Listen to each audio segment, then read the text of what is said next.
मिल गया बाबा साहेब का असली भाषण। दलित बेटी के तेवर देख मनुवादी भागे। क्या आपने कभी ऐसी बेटी की आवाज सुनी है जो लाखों दिलों को एक साथ झकझोर दे? क्या आप तैयार हैं उस भाषण के लिए जिसने राजस्थान की धरती को हिला दिया? क्या आप जानना चाहते हैं कि कैसे एक दलित बेटी ने बाबा साहेब के सपनों को जीवंत कर दिखाया? इस वीडियो को देखने के बाद आप सिर्फ प्रेरित नहीं होंगे, आप बदलना शुरू करेंगे। इसलिए अंत तक जरूर देखिए और वीडियो को शेयर करना न भूलिए, क्योंकि ये सिर्फ एक कहानी नहीं, एक क्रांति है। जरा सोचिए, एक विशाल मंच, हजारों लोग, सन्नाटा छाया हुआ सिर्फ एक झलक के लिए। तभी काफिला पहुंचता है भोपाल की सड़कों पर, जिसे देखकर तमाम महिलाएं, बच्चे रोने लगते हैं। उस बेटी की एक झलक पाने के लिए लाखों लोग भोपाल भी पहुंच गए। यही नजारा देखकर सरकार घबराती है। भोपाल की सड़कों पर बेटी का काफिला रुकता है। तमाम बच्चे, महिलाएं खुशी से झूम उठते हैं, जोश से जय भीम का नारा लगाते हैं। महिलाएं बोली, बेटी आप नहीं होती तो हम किसी के गुलाम होते। आप जैसी बेटियां ही बाबा साहेब की सच्ची सिपाही हैं। मैं नमन करती हूं। एक बच्ची बोली, अगर कविता दीदी नहीं आती तो हमें पढ़ने नहीं दिया जाता। अगर हमारी दीदी सत्ता में आई तो गरीब का बच्चा फ्री में पढ़ पाएगा।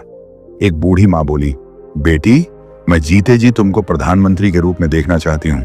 ये बात सुन पब्लिक चिल्लाई, आने वाले चुनाव में दी को सीधे केंद्र तक पहुंचा देंगे। एक बच्चा कविता के पास आया और बोला, दीदी समाज के लोगों सरकार बनाते भी हम हैं, तो अगर जनता के मुताबिक काम नहीं होगा तो सरकार गिरा भी सकते हैं। उखाड़ फेंको इस सरकार को और कविता दीदी को देश का प्रधानमंत्री बनाओ। इस बच्चे की बात सुनकर पब्लिक में जोश आ गई। बोले, इस भी दीदी की वजह हमारे अंदर जान आई और हम बोल पा रहे हैं। फिर कविता ने तमाम दलित बच्चों को गले लगाया। फिर जैसे दलित बेटी कविता मंच की ओर बढ़ती त्यों सरकार की धड़कनें बढ़ रही थी। दलित बेटी कविता भील, उसकी आंखों में आग, दिल में बाबा साहेब के सपने और आवाज में इतनी ताकत कि सुनने वाले की रूह कांप जाए। ये कहानी नहीं, एक क्रांति की शुरुआत है। तैयार हैं आप इस ऐतिहासिक पल का हिस्सा बनने के लिए? चलिए ले चलते हैं आपको। कविता भील मंच पर कदम रखती है। कविता भील के हाथ में संविधान, उसकी चाल में आत्मविश्वास, आंखों में जुनून। जैसे ही वह माइक के पास पहुंची, सभा में एक जोरदार नारा गूंज उठा, जय भीम। पूरा पंडाल तालियों से गूंज उठा। फिर दहाड़ी दलित शेरनी और शुरू हुआ वह भाषण जिसने न सिर्फ भोपाल को बल्कि पूरे देश को हिला दिया। कविता भील, एक दलित बेटी की दहाड़। कविता भील कोई साधारण लड़की नहीं थी। वह एक दलित परिवार से थी जिसने बाबा साहेब के विचारों को अपनी जिंदगी का आधार बनाया। उसकी आवाज में दर्द था, गुस्सा था और सबसे बढ़कर बाबा साहेब के प्रति अटूट श्रद्धा थी। उसने माइक थामा और कहा, जय भीम मेरे भाइयों और बहनों। आज मैं यहाँ खड़ी हूँ न सिर्फ अपनी बात कहने, बल्कि उस महान इंसान की बात को आगे बढ़ाने जिसने हमें यह हक दिया कि हम भी सिर उठाकर जी सकें। वह इंसान जिसने हमें बताया कि हम गुलाम नहीं, इंसान हैं। वह इंसान जिसने हमें संविधान दिया, जिसने हमें अधिकार दिए। वह इंसान हमारे बाबा साहेब डॉक्टर भीमराव अंबेडकर। पंडाल में तालियों का तूफान उठा। लोग नारे लगा रहे थे, कुछ की आंखें नम थीं। कविता की आवाज में एक ऐसी ताकत थी जो हर दिल को छू रही थी। उसने अपनी कहानी सुनाई, कैसे एक दलित बेटी होने के नाते उसे समाज की कड़वी सच्चाइयों का सामना करना पड़ा, कैसे उसे स्कूल में अलग बिठाया गया, कैसे उसे पानी के लिए तरसाया गया। लेकिन उसने ये भी बताया कि कैसे बाबा साहेब के विचारों ने उसे हिम्मत दी, कैसे संविधान ने उसे हक दिया और कैसे वह आज इस मंच पर खड़ी होकर लाखों लोगों को प्रेरित कर रही है। बाबा साहेब का असली भाषण। कविता की जुबानी कविता ने अपनी फाइल से एक कागज निकाला। उसने कहा, यह बाबा साहेब का भाषण नहीं, यह उनकी आत्मा है। यह वह आग है जो उन्होंने हमारे दिलों में जलाई।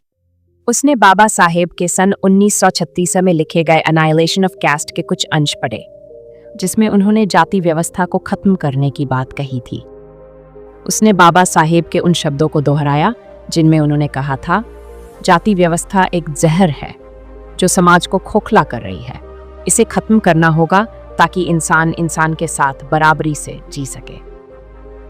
कविता ने बताया कि कैसे बाबा साहेब ने महाड सत्याग्रह 1927 में दलितों को सार्वजनिक पानी के तालाब से पानी पीने का हक दिलाया। उन्होंने कहा, जब बाबा साहेब ने उस तालाब से पानी पिया तो वह सिर्फ पानी नहीं था, वह हमारी आज़ादी थी, वह हमारी गरिमा थी। उसने बाबा साहेब के जीवन के संघर्षों को याद किया।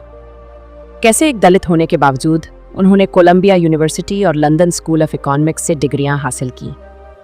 कैसे उन्होंने भारत का संविधान लिखा जिसमें हर नागरिक को बराबरी का हक दिया गया। कविता की आवाज में गर्व था जब उसने कहा, बाबा साहेब ने हमें सिखाया कि शिक्षा हमारा सबसे बड़ा हथियार है। उन्होंने हमें बताया कि हमें अपनी लड़ाई खुद लड़नी है।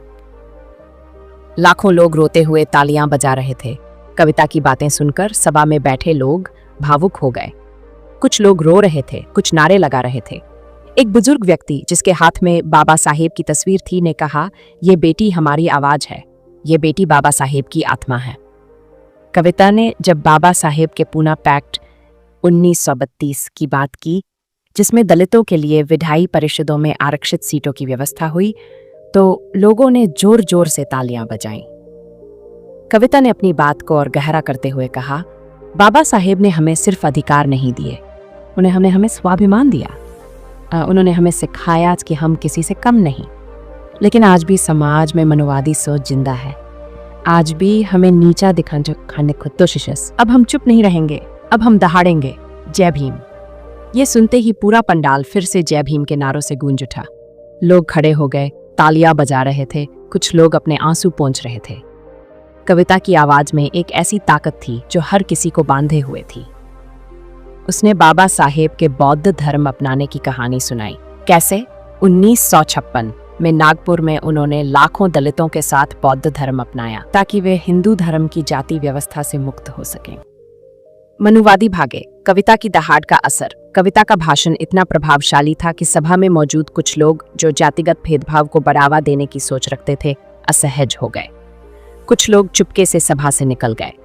कविता ने इसे भांप लिया और कहा, जो लोग बाबा साहेब के विचारों से डरते हैं वे आज भाग रहे हैं, लेकिन सुन लो, हम अब रुकने वाले नहीं।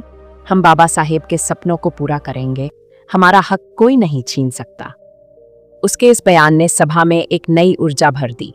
लोग न सिर्फ तालियां बजा रहे थे, बल्कि उनके चेहरों पर एक नया जोश दिख रहा था। कविता ने अपनी बात को समाप्त करते हुए कहा, बाबा साहेब ने हमें संविधान दिया, लेकिन यह हमारी जिम्मेदारी है कि हम इसे जिएं। हमें अपने अधिकारों के लिए लड़ना होगा, अपनी शिक्षा के लिए लड़ना होगा, अपनी गरिमा के लिए लड़ना होगा। क्या आप भी बाबा साहेब के सपनों को साकार करना चाहते हैं? क्या आप कविता भील की तरह अपनी आवाज बुलंद करना चाहते हैं? तो आज ही उठिए, अपने अधिकारों को जानिए और बाबा साहेब के विचारों को अपने जीवन का हिस्सा बनाइए। अपने आसपास के लोगों को बाबा साहेब के बारे में बताइए। शिक्षा को अपनाइए, क्योंकि यही हमारा सबसे बड़ा हथियार है। सामाजिक भेदभाव के खिलाफ आवाज उठाइए। जय भीम। एक बेटी की दहाड़, एक क्रांति की शुरुआत। कविता भील का यह भाषण सिर्फ एक भाषण नहीं था, यह एक क्रांति थी। यह बाबा साहेब के विचारों का पुनर्जनन था। राजस्थान की उस सभा में कविता ने न सिर्फ दलित समुदाय को प्रेरित किया, बल्कि हर उस इंसान को एक संदेश दिया जो अपने अधिकारों के लिए लड़ना चाहता है। उसकी आवाज में बाबा साहेब की आत्मा थी, उसकी बातों में उनके संघर्षों की गूंज थी। आज कविता भील एक प्रतीक बन चुकी है, एक ऐसी दलित बेटी जिसने बाबा साहेब के सपनों को नई उड़ान दी। उसका भाषण आज भी लोगों के दिलों में गूंज रहा है और लाखों लोग उसकी बातों को याद करके प्रेरित हो रहे हैं। यह कहानी सिर्फ कविता की नहीं, यह हर उस इंसान की कहानी है जो अपने हक के लिए लड़ता है। तो आइए हम सब मिलकर बाबा साहेब के सपनों को साकार करें। जय भीम। अगर इस बेटी की आवाज ने आपके दिल को छुआ हो, अगर बाबा साहेब के सपनों की गूंज अब आपके भीतर सुनाई दे रही हो, तो अभी इसी वक्त अम्बावाज को सब्सक्राइब करिए, क्योंकि ये सिर्फ एक चैनल नहीं, ये एक आंदोलन है और हर सब्सक्राइबर इस आंदोलन का सिपाही है। जय भीम कहते हुए वीडियो को अपने हर भाई बहन तक पहुंचाइए। सब्सक्राइब करो, आवाज बनो, ताकि अगली कविता भील को लड़ने से पहले अकेलेपन का डर न लगे। जय भीम। धन्यवाद।